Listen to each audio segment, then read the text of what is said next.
आप सभी को नमस्कार।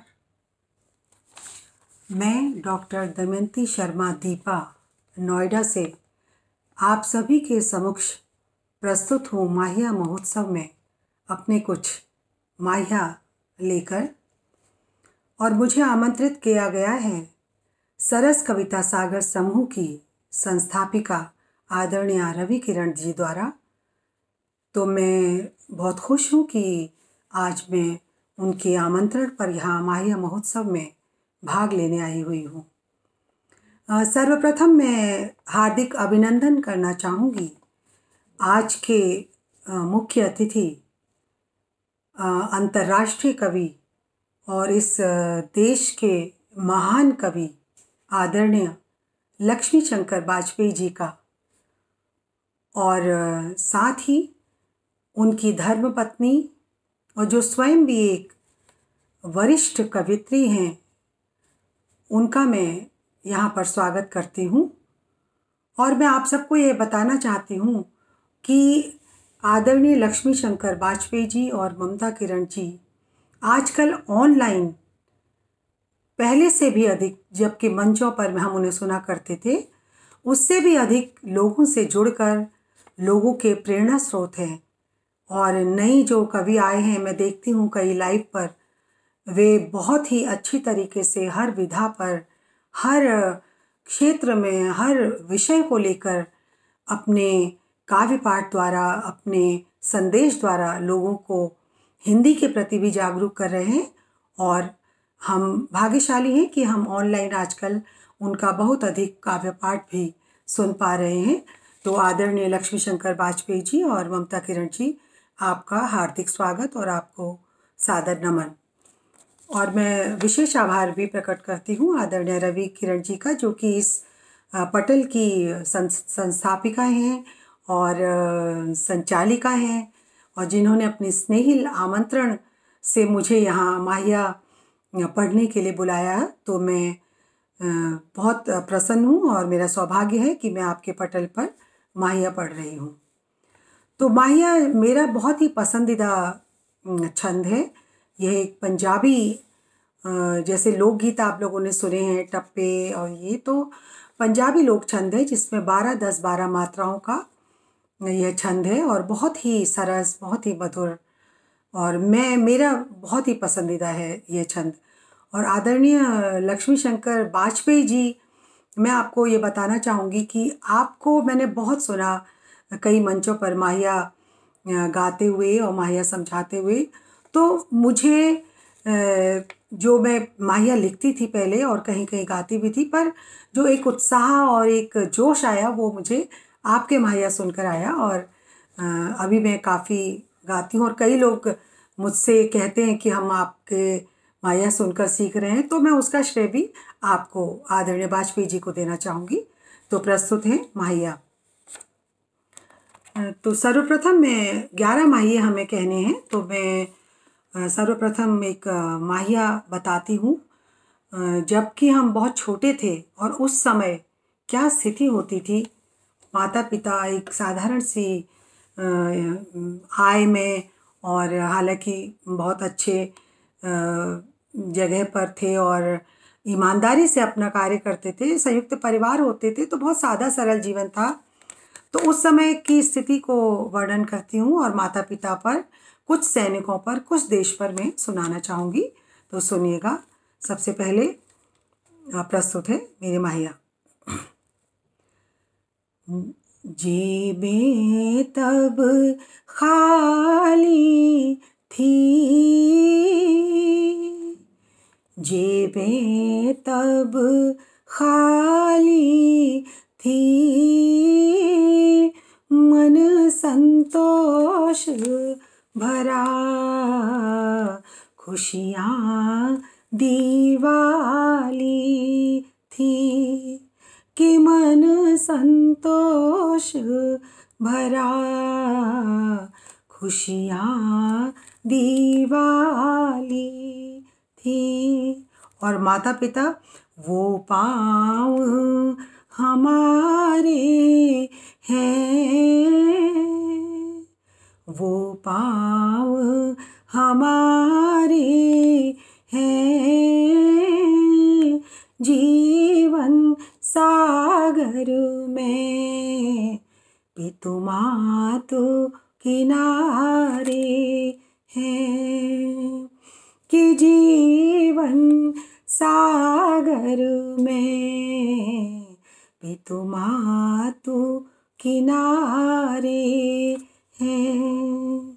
और पिता भगवान नहीं देखा, भगवान नहीं देखा, उनके हाथों ने बदली जीवन रेखा। और माँ, आज मैं इतनी बड़ी हो गई हूँ, मेरे बच्चे मेरे हाथ का खाना पसंद करते हैं, तो मैं भी अपनी माँ के हाथ का खाना सोच कर कई बार बहुत याद आती है और आंखों में आंसू भर आते हैं। तो पक्की या कच्ची थी, पक्की या कच्ची थी, माँ के हाथों की रोटी अच्छी थी, कि माँ के हाथों की रोटी अच्छी थी। और बिटिया जिनके पास है बहुत भाग्यशाली है। बिटिया जो पाली है, बिटिया जो पाली है,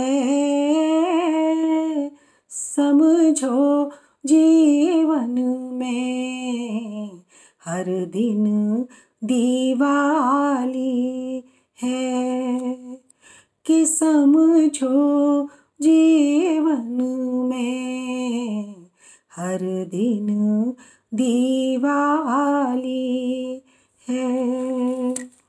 और कुछ माया मैं देश को और देश के सैनिकों को, शहीदों को समर्पित करना चाहूँगी। और देश के जो शहीद हैं, जो सैनिक हैं, जब उनकी शहादत की बात आती है तो केवल उन्हीं की शहादत को याद नहीं रखा जाता, बल्कि उनके परिवार से जुड़े एक एक जन को, जो कि एक कलेजा रखते हैं युद्ध में और सेना में, अपने बच्चों को भेजने का, अपने बेटे को भेजने का, अपने पति, बहन, भाई, आजकल तो स्त्रियां भी जाने लगी हैं फौज में। तो यहाँ पर मैं जो माया सुना रही हूँ वह है, जब शहादत हो जाती है किसी सैनिक की, तो किस प्रकार से उनकी पत्नी के, वो उस वीरांगना के हृदय की पीड़ा को मैं यहाँ रखती हूँ, कि किस प्रकार से वो उन्हें याद करती है। अधरों संग मुखर हुए, अधरों संग मुखर हुए, मन के गीतों में स्वर विरह के प्रखर हुए, कि मन के गीतों में स्वर विरह के प्रखर हुए। और वो क्या सोचती है, उनको जब खोया था, उनको जब खोया था, संग धरा के यह अंबर भी रोया था, कि संग धरा के वो अंबर भी रोया था। लेकिन फिर भी वो क्या कहती हैं, हिम्मत बांधते हुए वो कहती हैं अपने मन को पक्का करते हुए कि उनके पति ने शहादत दी है, देश का गौरव बढ़ाया, तो क्या कहती हैं, पति के शरीर को तिरंगे में जब लिपट कर सब सलाम कर रहे होते हैं तो उनके भावों को मैं नमन करती हूँ। तो पत्नी कहती हैं, इस दुख को छोड़ूंगी,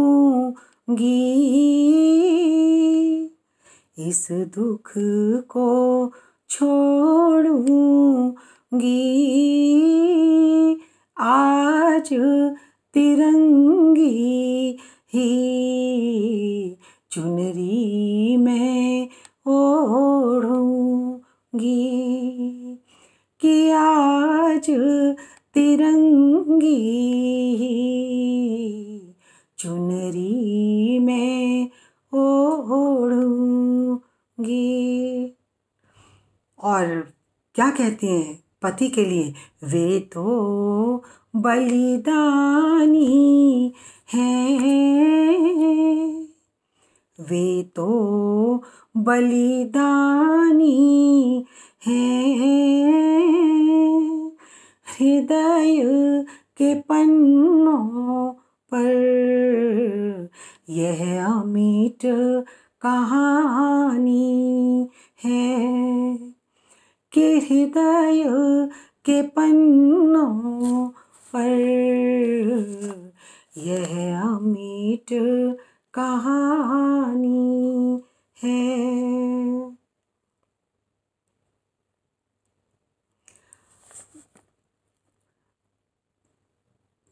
तो तिरंगे को याद करते हुए क्या कहती हैं, कि आज़ाद तिरंगा है, आज़ाद तिरंगा है, यह तो वीरों के जुनून से रंगा है, कि यह तो वीरों के जुनून से रंगा है। तो ये माहिया थे, और अंतिम माहिया 11वां माहिया मैं सुनाना चाहूँगी। आजकल जो हालात है जिससे हम सब डरे हुए हैं, और सभी की रक्षा की मैं कामना करती हूँ, और बड़े से बड़े जो युद्ध हैं हमने जीते, बड़ी से बड़ी कठिनाइयों पर मानव ने विजय पाई, तो कोरोना भी कोई ऐसी बड़ी बात नहीं है, और हम निश्चित ही इससे उभरेंगे। तो मैं जाते जाते आपको एक आशावादी माहिया देकर जाती हूँ कोरोना के लिए। तो सुनिएगा, कि वो भाग ही जाएगा, वो भाग ही जाएगा, उजला सूरज फिर मन चमन पे छाएगा, कि उजला सूरज फिर मन चमन पे छाएगा। तो ये थे मेरे कुछ भिन्न भिन्न विषयों पर माहिया, और आशा करती हूँ कि आप सभी को पसंद आए होंगे। और मैं पुनः आभार प्रकट करना चाहूँगी समूह की संस्थापिका आदरणीय रवि किरण जी का, कि उन्होंने माहिया महोत्सव में मुझे भी आमंत्रित किया। और विशेष आभार मैं पुनः प्रकट करती हूँ आदरणीय लक्ष्मी शंकर बाजपेयी जी और आदरणीय ममता किरण जी का, और आप सभी सुनने वालों का, श्रोताओं का, और जिन्होंने बहुत ध्यान से मुझे सुना, उन सभी के आगे मैं नतमस्तक हूँ और नमन करती हूँ। आप सभी का बहुत बहुत आभार, बहुत धन्यवाद। धन्यवाद।